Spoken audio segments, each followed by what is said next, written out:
Добрый день. Кто меня не знает, кто меня знает. Этот эфир будет записан. Сегодня у меня будет второй просмотр по факту. По факту, что будет происходить в городах южных украинских в апреле, ну и на начало мая. Все касается 2022 года. Кто меня знает, кто меня не знает, кто меня может увидеть в записи. Я Таро Аграфина, и смотреть я буду на Таро. Таро по факту, то есть что будет происходить по факту. Я не астролог, я не фаталист, то есть я придерживаюсь того мнения, что кроме внешних сил есть еще воля человека, есть еще приложенные усилия, и поэтому вся эта сумма слагаемых отражается на картах Таро. Вот четко сканирует, соответственно. При наличии интуиции, при наличии умения работать с картами, сегодня я выхожу, потому что Южный фронт, ну, меня, например, лично, как гражданина Украины, меня это очень волнует, поскольку получается, что как-то он незаслуженно забыт. Сейчас я выключу. Итак, давайте просмотрим по городам. По апрелю я буду показывать эти карты, чтобы вы видели, будут ли деоккупированы эти земли, что там будет происходить, ухудшение, улучшение, какая ситуация будет на начало мая. Еще раз говорю, что я против позиции астрологии, которая считает, что если что-то там с кем-то там сойдется, то обязательно это произойдет. Да? Все-таки у человека, у масс людей есть воля политическая, военная воля, влияние на события, терпение, ну и желание руководить ситуацией. Я всегда только за это, в том числе, что я маг. Я знаю все равно, что магия изменяет эти события, поворачивает их, и всегда надо следовать также волей, настаивать на своем. Итак, давайте начнем с какого города? Давайте начнем, ну, давайте с Херсона, да. Что именно город, потому что есть область, мы, конечно, и про область захотим узнать, что у нас вот ближайшая неделя апреля, получается первая половина, что будет в самом городе Херсоне вообще в целом. Ну, знаете, для Херсона хорошие новости, однако эти новости могут затянуться, ну, в плане того, что в Херсоне не будет жестоких боев, во-первых, десятка кубков, то есть решение какое-то полюбовное, именно сам город. Мы сейчас область, окрестности посмотрим. Уже улучшение гуманитарной ситуации, какие-то сплоченность людей, также помощь. Так Херсону может быть оказана какая-то реальная помощь гуманитарная. Для Херсона неплохая, совсем хорошая карта. Давайте посмотрим, что с точки зрения власти будет происходить для властей. Ну что, это все-таки диверсионные группы, бороться с ними придется по этой карте. Будут орки там сидеть, придется с ними, может быть, уличные бои все-таки. На начало мая что будет? Начало мая, как Херсон освобожден солнце. Давайте, насколько это будет опасно для населения. Вы знаете, для населения более опасно вот этот месяц прожить в плане каком? Что это могут быть угонять в Россию. Вот такие вот тайные какие-то действия, они могут всплыть только. насколько это будет опасно для строений. Тут и для строений будет опасно, но это, скажем так, небольшие обстрелы. Пятерки жезлов будут все-таки обстрелы. Но это не такие вот разрушения под корень пятерки жезлов. Да, могут быть какие-то возгорания, да, может быть уличные бои по этой карте. Но это не так, что там раз полностью весь дом лег. Нет. Кстати, по Херсону. Херсон у нас пошел хорошо. То есть на начало мая тут уже солнце. Освобождение вообще-то. Хотя и будут уличные бои, будут какие-то небольшие разрушения. Однако же говорю, что они не все сразу обнаружатся, все-таки есть.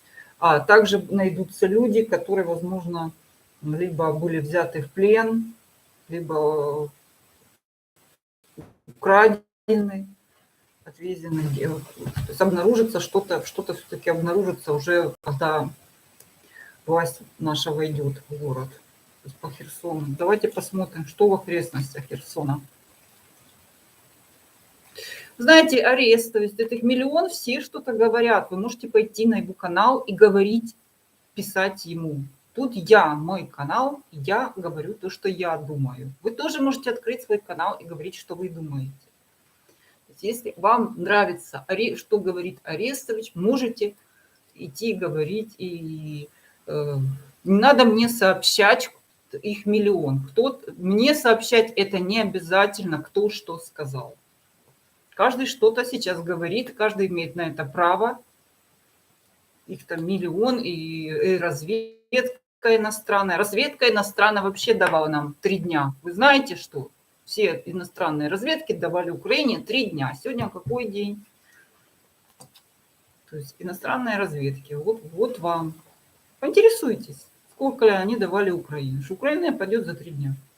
Еще есть вопросы, что Арестович сказал, что какая-то разведка, их там миллион, там целый список, военные эксперты, все что-то говорят, пожалуйста, вот у них есть канал, вы можете туда пойти. Я тут никого не держу, у меня узкий круг людей, которые меня понимают, которые разговаривают со мной на одном языке, я не гоню за миллионами какими-то просмотрами, я тут не танцую, не пою песни, не дую губы, то есть вот, у меня есть четкая моя линия, которую я гну.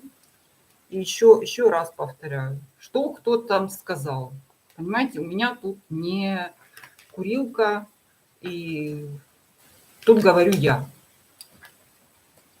Давайте дальше смотрим. Мариуполь. Давайте мне что-то вот Мариуполь. Начала я с Херсона, потому что вроде как бы там ближе всего к нему подошли. Все-таки Мариуполь, самый такой многострадальный город. Понятно, что там уже мы ждем, не дождемся, и он, конечно, самый опасный. Еще посмотрим, что Каховка, то есть фактически получается, что Путин пробил путь сухопутный к Крыму, худо-бедно, и нам как-то от этого отводят глаза, получается. Пустили туда воду в этот Крым, все отлично, да? Давайте посмотрим Мариуполь. В течение недели, честно говоря, без особой надежды, но тем не менее, что будет для Мариуполя? Ну, во-первых, тут будет сопротивление и уже какой-то результат, кстати. Явно, что займут какие-то важные позиции все-таки. Туз пентаклей. Уже неделя. Неделя очень хорошая карта. Давайте так. Понятно, что будет по итогу. Понятно, что там уже знаем, там уже все разрушено, там эти люди несчастные или выживают. Но тем не менее, смотрите, все не так плохо. То есть наши войска занимают там все больше и больше позиций. Причем главные, важные земли, участки какие-то, хороший результат. Давайте так, будет ли он деоккупирован? То есть Херсон будет. Мы посмотрели к началу мая, да, там, с боями какими-то, с небольшими потерями для населения. Что Мариуполь на конец месяца, на начало мая. Так, я не вижу тут даже активных действий в самом Мариуполе. Знаете, вот как будто уже и препятствий нет. Давайте так, каким образом это все решится, мне даже самое интересно. Что будет по итогам? Будет ли небольшие затраты будут? Будет какой-то, ну что там, Мариуполь не возьмут, эти орки, не возьмут. Однако, конечно, ну что тут гулький нос чего-то там Мариуполя этого осталось, конечно, большое, то есть чуть-чуть что-то там останется в этом Мариуполе. Что будет на тему власти, допустим, украинская территория вокруг Мариуполя? Будут военные действия, будут все-таки туда пойдет наше подкрепление, и по итогу для наших войск там будут происходить еще бои на начало мая, да, но Мариуполь не сдадут, вот по ту Пентакля, они заняли там очень прочную позицию, и вокруг уже будет не оккупированная территория, то есть, а будут идти бои с поддержкой со стороны украинских сил, вот они. Будут они бороться. Потому что на сегодняшний день там вообще глухо. То есть там какой-то кружочек внутри Мариуполя, вот они там стоят. Все. А вокруг них полная оккупация. То есть это уже не будет оккупация, но там бои еще будут. Давайте посмотрим на май. И уже в течение недели мы получим какие-то хорошие известия по поводу укреплений наших позиций. Давайте так посмотрим на... Давайте уже чуть-чуть до конца мая, что там все-таки будет. Хорошая карта до конца мая, на начало июня, наверное. Вот все-таки Мариуполь освободят этот. Ну, я про потери уже не хочу смотреть, честно говоря, и про разрушение. Тут и так все ясно, да, что ничего хорошего там мы не найдем. Да. Насколько это будет? Ну, давайте спросим, конечно. У меня сегодня гадание я вынесла это в заголовок, я вынесла это на заставку. Я не отвечаю, у меня нет ответов по городам.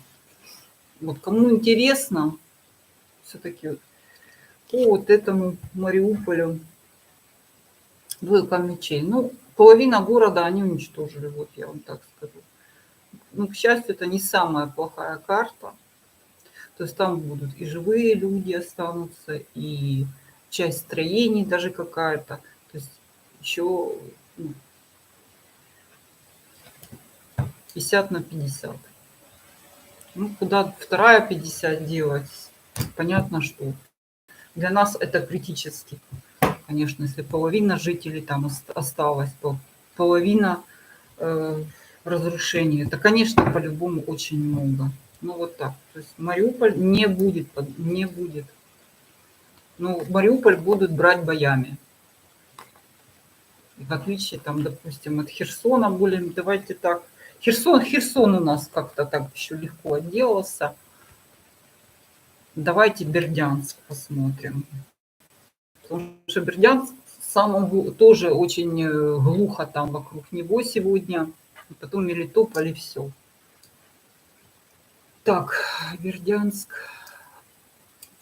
В течение недели, что там в Бердянске? Это интересно. Кстати, по Бердянску неплохая карта. Возвращение. Возвращение, ну это скорее возвращение снабжения какого-то. Кубки. То есть идет возвращение еды, питья. То есть что-то такое вот. Возвращение к нормальной жизни. Ну, давайте, наконец. Что-то Бердянск глухо. Получается, на конец апреля в Бердянске упаднические настроения. То есть, в принципе, ничего плохого не происходит, но вот есть момент такой отчаяния, нагнетания, что вот нас не освободят, что такое есть. Чего-то не до Бердянска. Сейчас по Каховку я про Херсон уже сказала. Посмотрите начало там записи. Херсон освободят. Послушайте, именно сам. И про окрестности я сказала, там, насколько это будет опасно, насколько там бои будут, сами они уйдут или их уйдут. Так, сейчас мы про Бердянск. Насколько там опасно будет людям. Тут разрушения идут.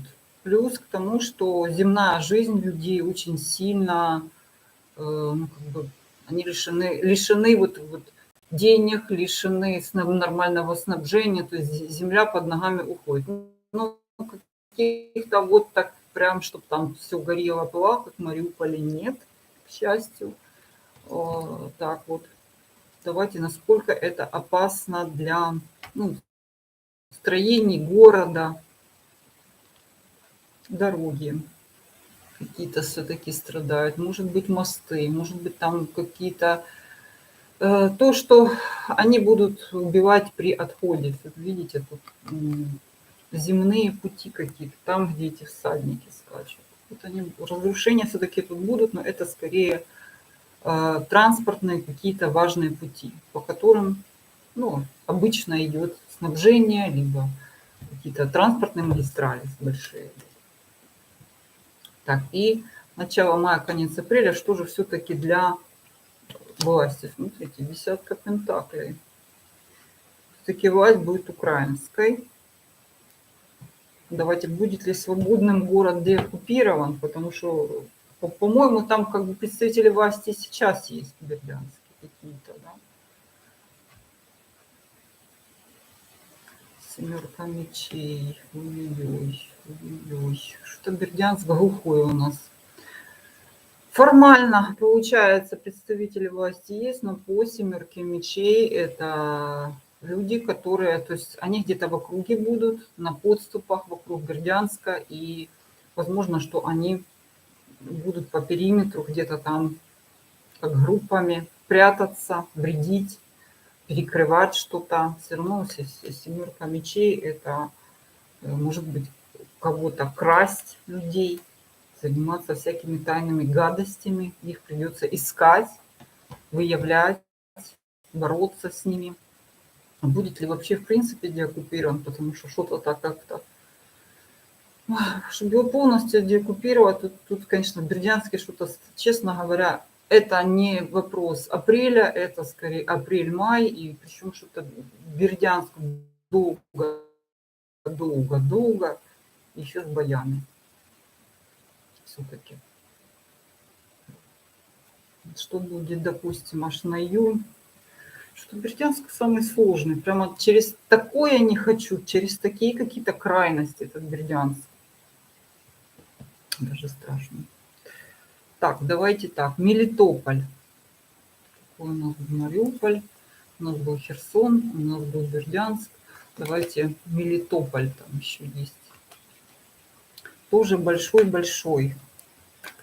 У меня все написано в названии, у меня все написано на заставке. Вот я сегодня про южные города говорю, потому что как-то все переключились, выдохнули насчет Киева. Сейчас как бы все мы смотрим на Донбасс, а с другой стороны получается, что у нас оккупирован юг, и очень хорошо так практически. И причем Путин добился вот этого. Каховку через пустили в Крым воду, и сухопутный путь у них появился по ходу. Вообще все замечательно, понимаете? Вот меня вот это вот не нравится. Так, смотрим Мелитополь. Мелитопольщина. Что в течение недели в целом можно сказать по Мелитополю? Ну, тут проблемы со снабжением. Много труда приходится, чтобы поддержать свое жизнеобеспечение, возможно, какие-то переплаты, трудности, вот такого вот люди. Ну, в принципе, не самая плохая карта. Что будет на конец месяца в целом? Кстати, Мелитополь неплохо падает, Вестник Пентаклей. Явно, что, по крайней мере, это очень сильная поддержка. Сейчас посмотрим. То есть поступит, по крайней мере, снабжение уже, какая-то гуманитарная помощь 100% на конец апреля, начало мая. По поводу властей, что? Двойка жезлов. Ну, двоевластие может быть.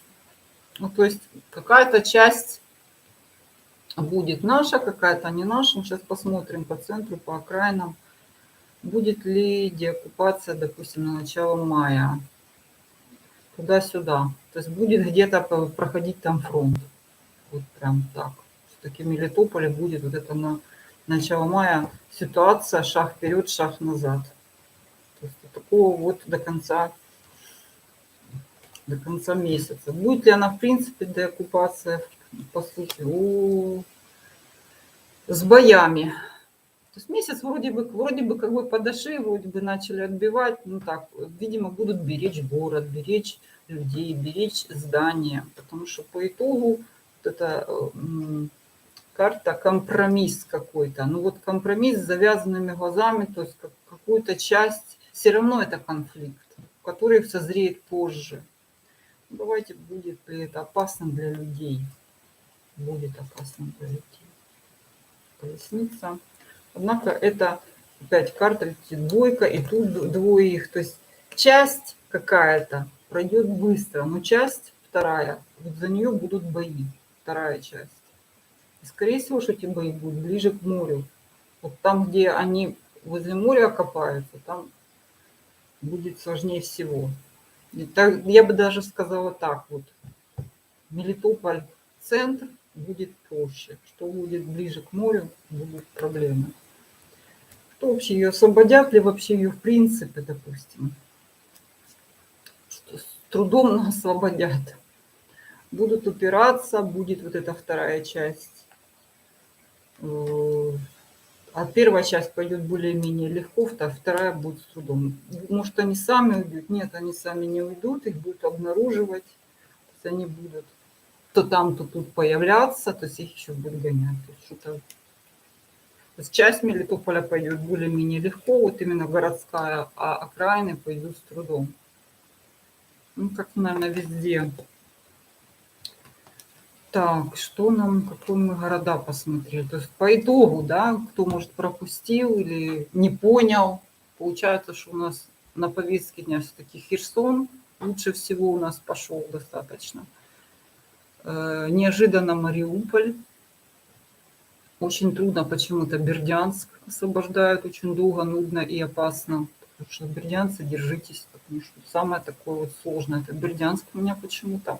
Ну и Мариуполь, конечно. По Мелитополю часть более-менее тихо пройдет. Нет, они не деоккупируют все земли. Давайте посмотрим, что это Каховка. Да, они добились своего моментально, да, кто-то их пропустил прямо туда, вообще без боя зашли. Что возьмут ли Каховку, закроет ли им кран этот? Давайте так, в принципе, вообще. Плохая карта. Императрица перевернута. Будут пытаться, конечно, силой. Давайте так, по итогу начала, я уже за апрель, ну давайте посмотрим. Да, будут пытаться, двигаться будут. Возможно, достигнут каких-то рубежей. Восьмерки жезлов. Ну, восьмерка немножко слабая карта. Так сказать, немножко не старший аркан. Старший аркан у нас немножко трудный пошел. Да, сила давит какая-то. Ну, приближаться будут к Каховке. Что по итогам, допустим, на май? Это же неопределенность какая-то. Ну, то есть будут идти, спор, как говорится, спорная территория, будет идти все-таки бой. Нет, будут освобождать все. Будут освобождать все, будут, допустим, на...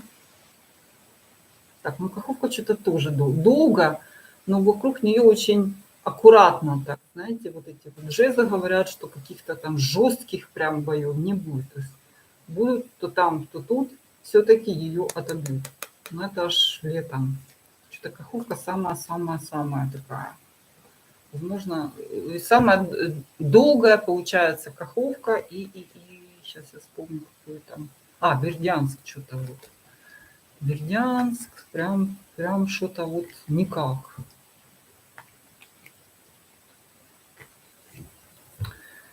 Так, всякие кого чего сжечь. Так, удаляю дураков. Сейчас мы его заблокируем. Так.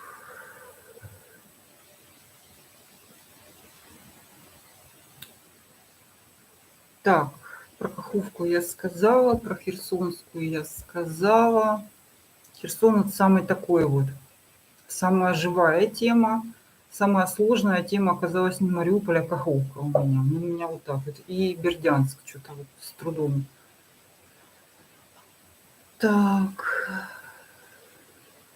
Мальфара в студии. Пожалуйста, у вас есть другие каналы, можете идти к Мальфару, я не знаю, к Бабе Гале. Я никого тут не держу. Так, за Днепр. Ну, давайте за Днепр. То есть вы меня, кто меня знает, знает, что я очень кратко, по сути дела, и всегда у меня есть сроки, неделя, конец апреля, начало мая, лето. То есть это все прозвучало, потому что люди задают одни и те же вопросы. Если вы в этот момент не услышали именно ответ на ваш вопрос, просто прокрутите видео. Все. У меня все всегда четко. И еще раз говорю, что я гадаю с точки зрения реальных событий, а не то, что там в каком-то секторе встал Марс, потому что кроме Марса на ситуацию влияет человеческая воля, желание, интриги, сила и так далее. Политика, наши мысли, магия какая-то, может, кто-то делает. На все это влияет не только планеты. Так, про Днепр. Что у нас в Днепре вообще? Ближайшую, допустим, мы город берем сейчас. Я пока по области. Что в Днепре, допустим, ну, ближайшую неделю. Ничего не происходит, четверка мечей, то есть ничего такого серьезного, то есть мы ждем чего-то там, ждем. Что в течение, ну, тут уже до конца месяца осталось, сегодня уже там 20 дней, да, на конец месяца итог для Днепра. Тишина, покой, снабжение, твердое стояние. Хозяйственная тетя, королева пентаклей, ничего.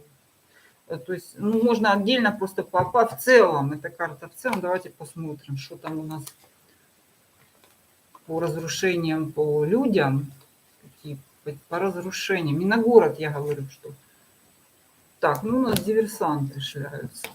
Будут их ловить. Возможно, что что-то они пытаются украсть, повредить, устроить какую-то провокацию по разрушениям. Нет, как пентакли, ничего. Тишина, покой. Житься бдят. По поводу ракетных ударов. Иллюзия какая-то. Я так понимаю, что тут надо смотреть дальше. Вот, возможно, по области, потому что это по городу, как бы карта говорит, иллюзия. То есть, возможно, что нам кажется, что это город, но это, скорее всего, что мы будем это видеть из города. Давайте, если по области что посмотреть будет происходить по Днепру, ну, неделю. Я ничего не вижу. Десятка жезлов. То есть, если что-то и летит, да, вот десятка жезлов, то оно разрушается. Возможны удары. Десятка жезлов перевернуто, то что-то падает, да, такое. Но это не долетает. Его сбивают. Ну, вот сполки тоже опасны. Давайте так, что для на конец месяца ничего нет. Держимся. Девятка пентаклей. Стабильная ситуация. В течение 10 дней, возможно, какие-то что-то будет пролетать, сыпаться там, какие-то там города по границе. Понятно, что у нас там Донбасс рядом. И вот эти вот. Давайте посмотрим Павлоград, Никополь. Меня вот эти сильно города беспокоят. Павлоград, Никополь, Синельникова. Ой, да, будет тревожно там. Видите, будут пытаться какими-то огнеметами. Что-то с огнем связано. Наземное, не ракеты. Так, что это? Так. Будут пытаться по границе, где-то через границу нас как-то обстреливать. Возможно, какие-то силы там пойдут. Вот, ну, основные карты стабильны. Вот эта граница немножко, область. У меня нет просмотра по всем городам. У меня все вынесено в мой название. Я не смотрю. Возможно, что я сниму отдельное видео по всем областям. Просто это будет как видео. Просто я сегодня вышла, так сказать, по югу пообщаться, по Запорожью. Может быть, я завтра возьму какой-то там... Ну, Запорожье это же есть, подождите, Мелитополь, это же Запорожская область. Я уже сказала про само Запорожье, про там Донбасс, про Харьков. Я сниму там отдельное, может быть, просто видео, чтобы вы видели карты на столе. То есть сегодня меня беспокоит юг. Получается, что Крыму дали воду, сухопутный путь получился в Крым, и как-то все это слишком, никто этим не занимается. Вот меня лично вот это беспокоит. Понятно, что Донбасс это важно, понятно, что Киев хорошо, что отбили, хоть и тяжелыми потерями, какие-то зверства там эти все, это ужасно. Вот, но мне не нравится вот это, что самая оккупированная территория на сегодняшний день это юг. Вот, просто я сделала это видео, и там много людей находится, и меня лично, моих и клиентов, и тех просто, которых я знаю, и тех, у которых там родственники, которые у меня клиенты там живут в Запорожье, в Киеве, у меня в Днепре, у них там родственники. Поэтому, ну вот так, сказала как есть. Кто меня знает, уже сказала как есть, не хуже, не лучше, да. То есть первым у нас Херсон лучше всего пошел. Более-менее Мелитополь, что-то вот Бердянский, Каховка, прям тугие-тугие. Ну, такого ужаса, как Мариуполя, не будет больше, девочки. Не будет ни там, ни в каком больше городе. То есть такого ужаса больше не будет. И, конечно, я, наверное, все-таки последнюю еще карту вытяну. Получается, что у нас вот этот Краматорск, но это получается теракт, это уже не война. Вот я лично так считаю, что вот это вот просто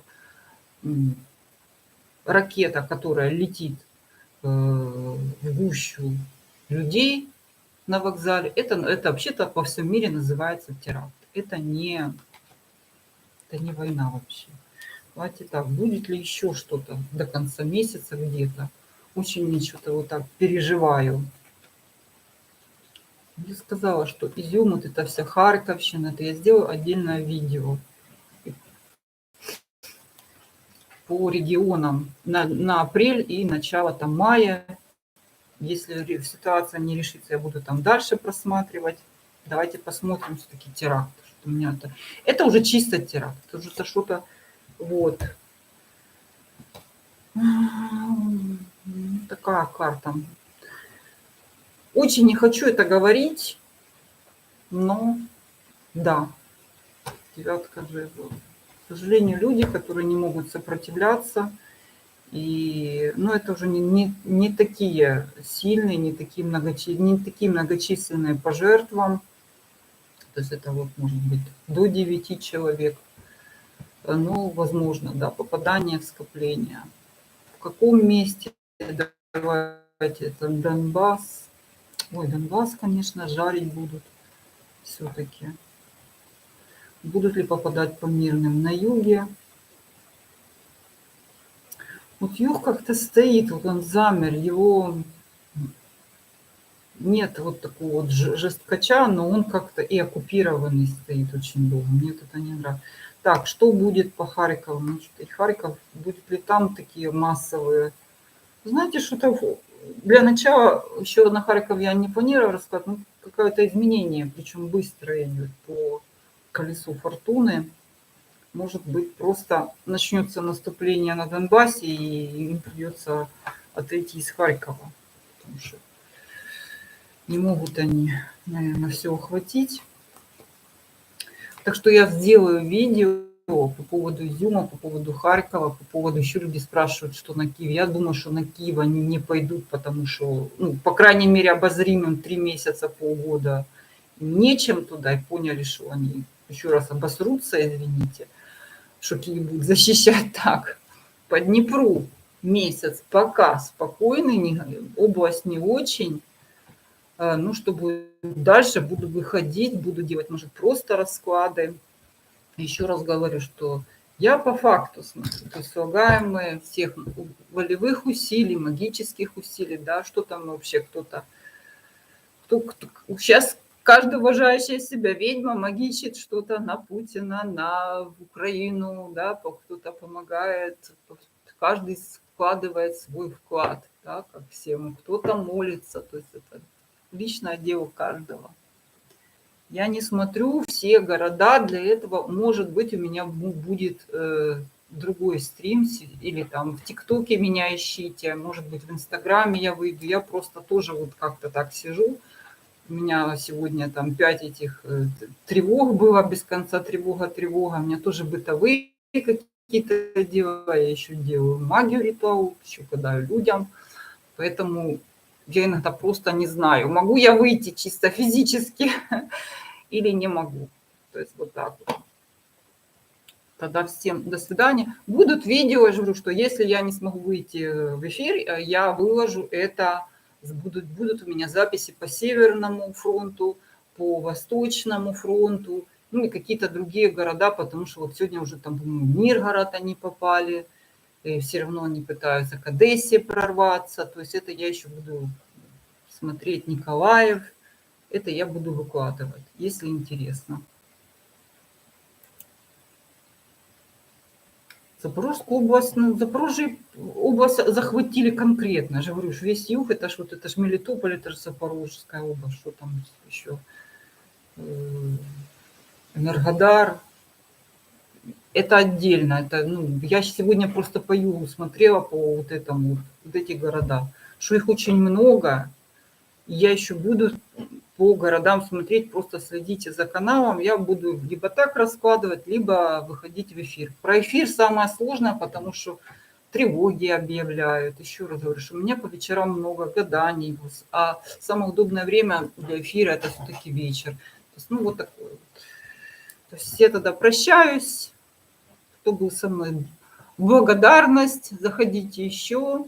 Будет по всем городам. Я учту и Запорожье, и Изюм. Все это я буду просматривать еще. На апрель, на май, вот и так далее. Все это будет. До свидания. Всем благодарность за внимание. Да, кто был со мной.